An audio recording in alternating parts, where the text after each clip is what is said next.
Hello there and welcome back to my channel. Thank you for joining me. Now today I have for you a short lesson on number consideration. Now this is something that top players will do as a matter of course. They will cycle through the good and bad rolls for their opponent and determine their own checker play action as a result. It's something you simply need to practice to be more perceptive of over the board, and it will make you a better player. So I'm going to show you some positions. You can pause the video to work out your answer, and afterwards I will give a brief explanation. So in his first position, white has a 4-1 to play, and notice that green is currently on the bar with one checker.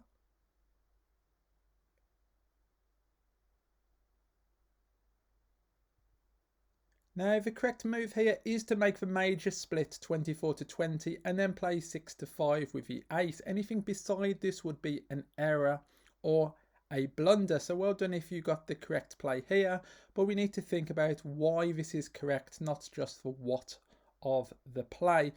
Now you may have made the mistake of making the minor split 24 to 23 and playing 13 to 9 to unstack the heavy midpoint. However, by doing this, you give a good 6 for your opponent from the bar.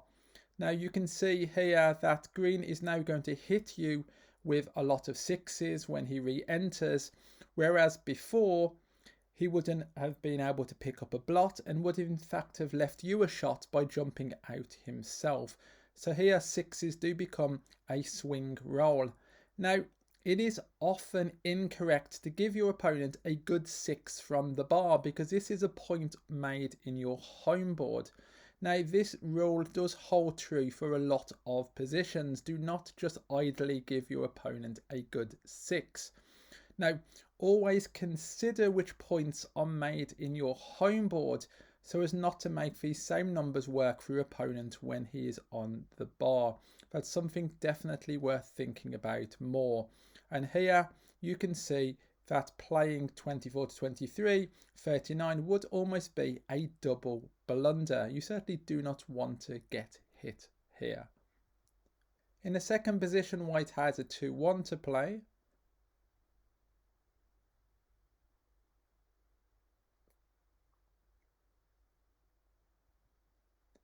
Now the correct move is 13 to 11 and 6 to 5, leaving those back checkers where they are. Anything else would be a mistake. Now here you may have wanted to split the back checkers to try to escape or to fight for an advanced anchor, but by doing this 3s and 2s just play so much better for your opponent because he can't use them so well on the other side of the board. Now here you can just go through the rolls yourself and see the differences between this play, which is a blunder, and the correct play of 13 to 11, 6 to 5. For instance, consider those 9 rolls I have listed on the right hand side to see how they play for your opponent after making the incorrect play here and the correct play on the panel at the top on the left hand side. So here it is tempting to split, but it simply makes numbers work much better for your opponent. Here white has a 2-1 to play. Notice he's on the bar also. So how would you make this play?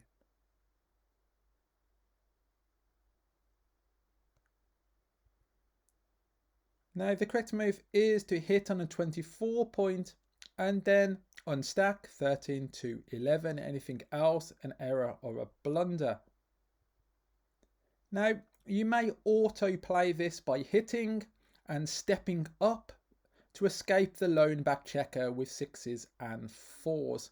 Now we often want to get that last guy out, but by stepping up to the 22 point you give your opponent a great 5 from the bar because 5s are already made in our home board. And also 1s play better as well for our opponent to use that awkward checker he currently has on his 4 point. So be mindful of how numbers play for your opponent. So here you give him a grade 5 to hit you. Look for instance how rolls like 1-5 and 2-5 play, and then also ones play well, such as 4-1 and 2-1. So that's 8 rolls already. And you know, you do not really want to get hit. You want to force awkward decisions for your opponent, keep him on the ropes a little bit and give him hard decisions. So certainly consider the numbers. And also check out my other video on the dice distribution function on XG. That's lesson 33, and I'll put a link in the video description, because XG has a very cool function where it will go through all the good rolls and all the bad rolls for your opponent. So you can see kind of which rolls work well and which rolls work badly. And to do that, you just need to right click on the analysis and select the dice distribution function, and then it will bring up the information, so you can really gain further insight into positions to determine the best play. And soon it should become a matter of course, but you need to train, you need to practice to become more perceptive of numbers for your opponent, and of course numbers also for yourself over the board. Thank you for watching. See you next Wednesday. Goodbye.